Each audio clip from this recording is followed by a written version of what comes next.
سب سے پہلے آپ سب بزرگان کی خدمت میں سلام اور خانوادہ خانوی کی خدمت میں تعزیت پیش کرتے ہیں ان کے بزرگ کی، جو کہ پاکستان کے اور تمام مسالک کے بزرگ رہنما تھے، ان کی ارتحال جان گداز پر میں بالکل اختصار کے ساتھ دو باتیں آپ کے سامنے عرض کروں کہ سب سے پہلے تو ہم حضرت قبلہ مفتی داؤد صاحب کے اور قبلہ امین انصاری صاحب کے مشکور ہیں کہ انہوں نے یہ سیمینار ارینج کیا اور ہم سب کو مدعو کیا یہاں پر۔ دوسری بات یہ ہے کہ کل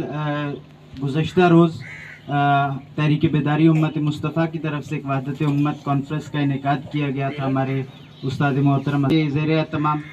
جو پیغام انہوں نے وہاں دیا، میں خلاصتاً وہ دو جملوں میں یہاں آپ کے سامنے عرض کروں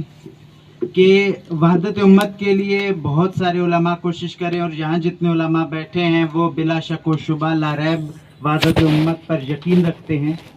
اور تو جس چیز کی ایک اہم ضرورت ہے وہ یہ ہے کہ ہم سب اتنی کاوشیں عرصہ دراز سے کر رہے ہیں، اس کے بعد بھی ہمیں معاشرے میں کچھ نہ کچھ منحرف عناصر نظر آتے ہیں۔ تو وحدت امت کو کامیاب کرنے کے لیے، چونکہ فطرت کا ایک قانون ہے کہ ہر شے کی ضد موجود ہے کہیں نہ کہیں، تو وحدت کی ضد تفرقہ موجود ہے، اور تفرقہ عموماً متشدد گروہوں کی طرف سے کیا جاتا ہے،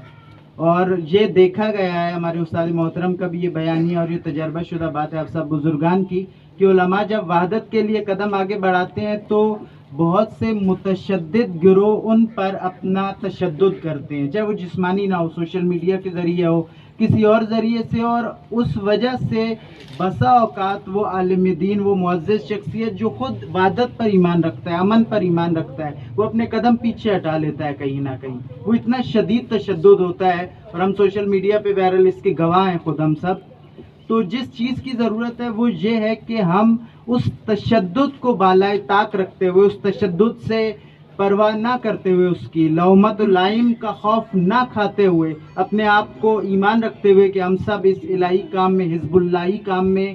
شریک ہیں، ہم اس تشدد کی پرواہ نہ کرتے ہوئے آگے بڑھیں۔ اس کا نتیجہ یہ ہوگا کہ وہ تشدد پرور گروہ، تفرقہ پرور گروہ جو ہے وہ خود بخود اس کے حوصلے پست ہوں گے۔ جب کوئی عالم ذرا ایک قدم پیچھے ہٹاتا ہے تو ان کے حوصلے 100% بڑھ جاتے ہیں۔